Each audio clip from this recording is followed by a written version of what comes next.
read that in a second. 58 Keys Script Club, a book club, but for scripts. Listen to me, enthuse, or just follow the links and go read the scripts. Also, by the way, before you do that, let me say thanks to 58 Keys member Mark Horton for the idea.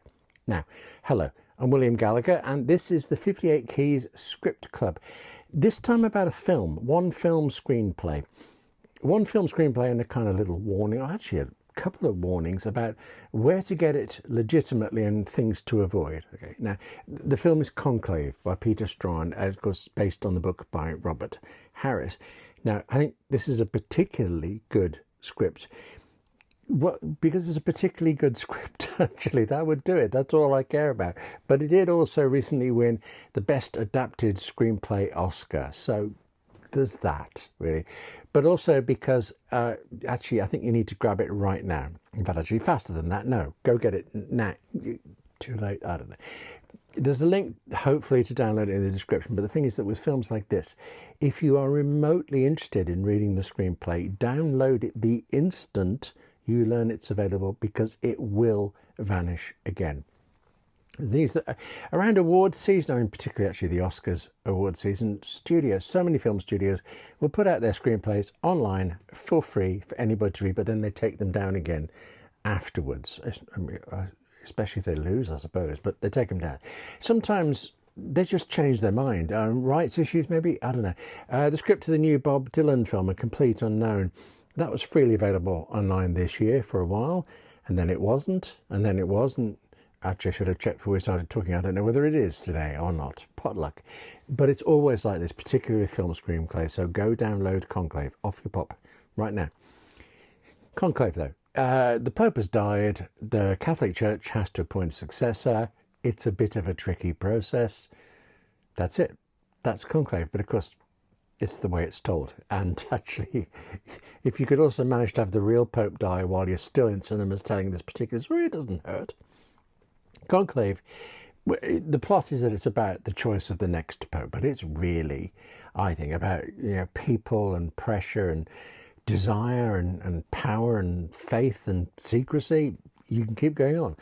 I have no faith, no religion, but I already knew, and actually we've been shown again this year, haven't we, the process of appointing the next Pope. I mean, from the outside, we know it involves smoke signals from the Vatican, black for no decision, white for yeah, sorted, don't worry about it, it's done.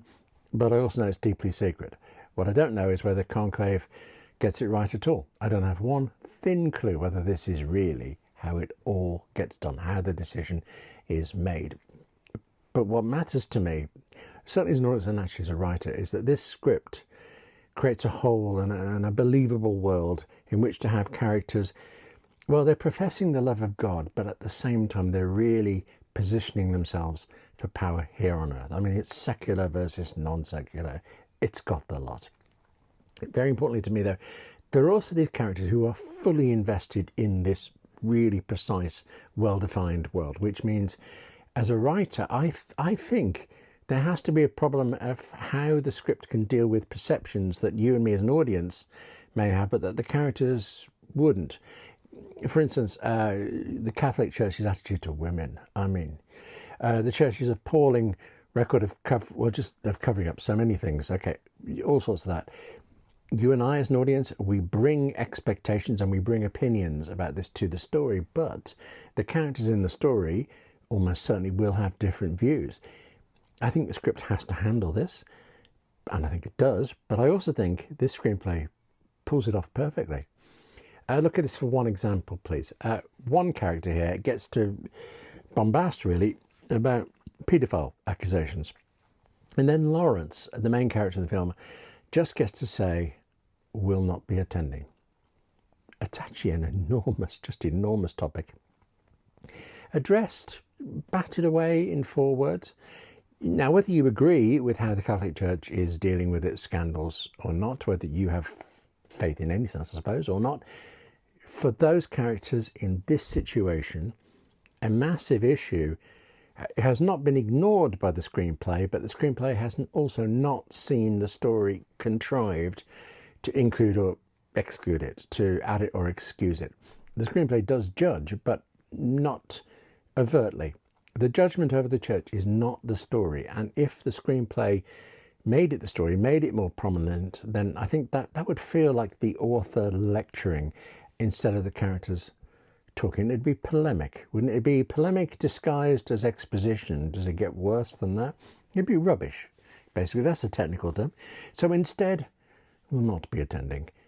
Gets rid of the topic, tells us Lawrence's opinion of the fellow who's been excluded. It tells us Lawrence's opinion of the topic. I mean, that the church must deal with these things, and he thinks they are.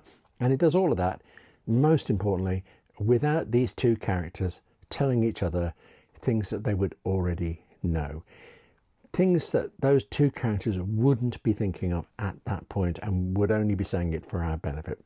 The script is replete, I think, with this kind of deft conveyance of things, and I do admire it for that, but things above everything else, it's just a compelling read. I was about to say to you I don't really care about form and technique or anything technical, but well, I do.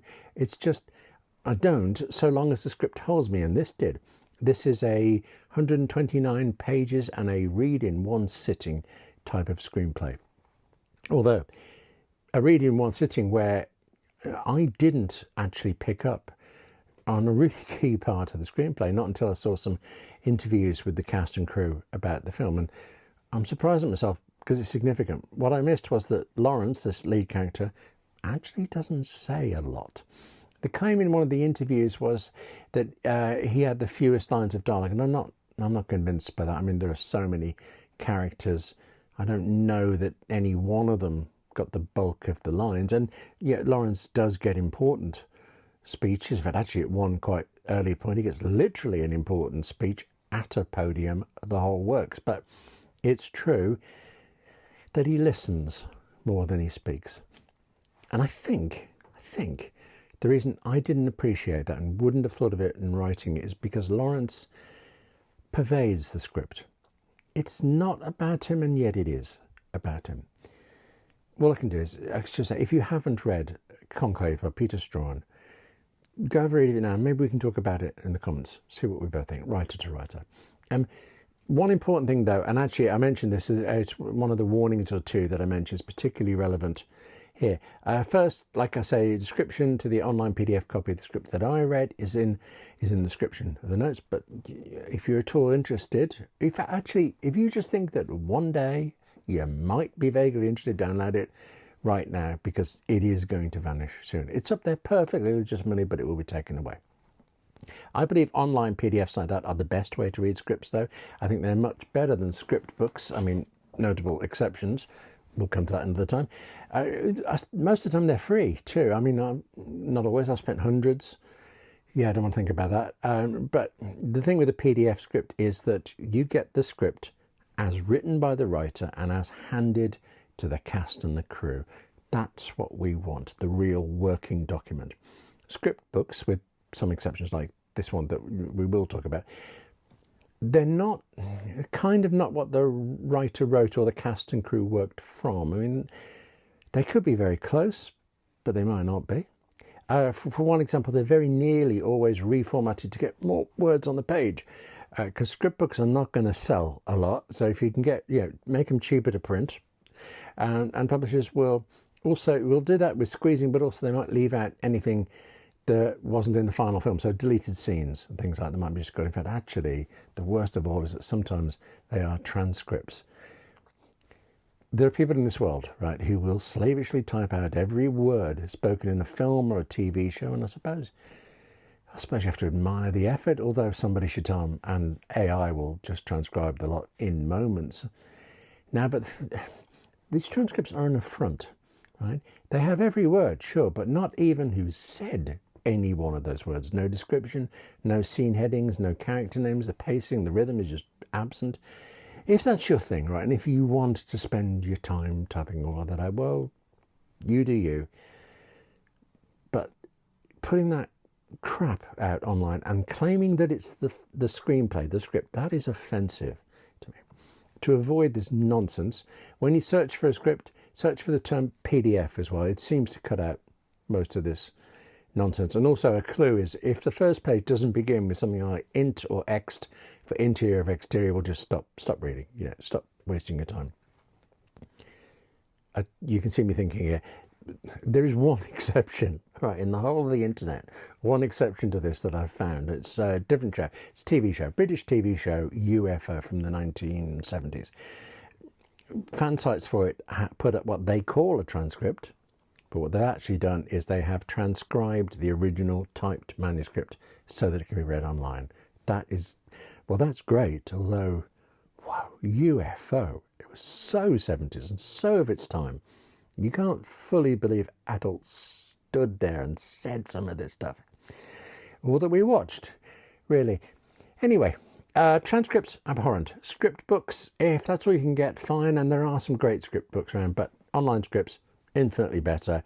I think just having them on A4 or US letter size format, you get the right feel and the pacing and the rhythm as you read, instead of the text all squashed up onto the page. But specifically for Conclave, one more warning. It does apply to, it seems to apply to a few films, but saw this first with Conclave.